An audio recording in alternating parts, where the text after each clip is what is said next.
السلام علیکم ورحمۃ اللہ وبرکاتہ۔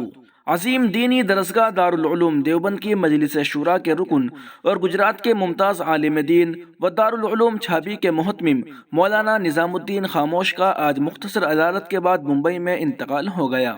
حضرت دارالعلوم دیوبند کے سابق کارگزار محتمم مولانا غلام رسول خاموش کے صاحبزادے تھے۔ مرحوم کی عمر محض 55 برس تھی۔ ان کے اچانک انتقال کی خبر سے دارالعلوم دیوبند سمیت علمی حلقوں کی فضا مغموم ہو گئی۔ دارالعلوم دیوبند کے محتمم مولانا مفتی ابو القاسم نعمانی اور صدر المدرسین مولانا سید ارشد مدنی نے مولانا نظام الدین خاموش کی اچانک انتقال پر گہرے رنج و الم کا اظہار کرتے ہوئے اس سانحے کو دارالعلوم دیوبند اور دارالعلوم چھاپی سمیت گجرات اور علمی حلقوں کا بڑا خسارہ قرار دیا۔ انہوں نے اہل خانہ سے تعزیت مسنونہ پیش کرتے ہوئے مرحوم کی علمی خدمات پر روشنی ڈالی۔ واضح رہے کہ مولانا نظام الدین خاموش دارالعلوم چھاپی کے محتمم اور دارالعلوم دیوبند کی مجلس شورا کے رکن تھے۔ مولانا نظام الدین خاموش دارالعلوم دیوبند کے سابق کارگزار محتمم حضرت مولانا غلام رسول خاموش کے صاحبزادے تھے۔ اپنے وطن میتا وڈگام ضلع بناسکانٹھا میں 7 اگست 1967 عیسوی کو پیدا ہوئے۔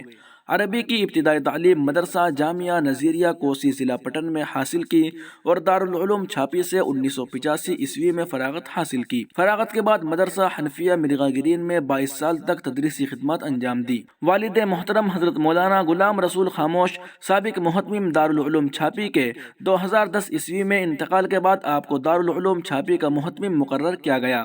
اس کے علاوہ دیگر متعدد مدارس و مکاتب آپ کی سرپرستی میں چل رہے تھے۔ صفر 1439 ہجری کی مجلس شورا میں آپ کو دارالعلوم دیوبند کی مجلس شورا کا رکن منتخب کیا گیا تھا اور 26 فروری 2022 کو شام قریب 5 بجے آپ دار فانی سے رخصت ہو گئے، جو علمی حلقوں کے لیے بڑا خسارہ ہے۔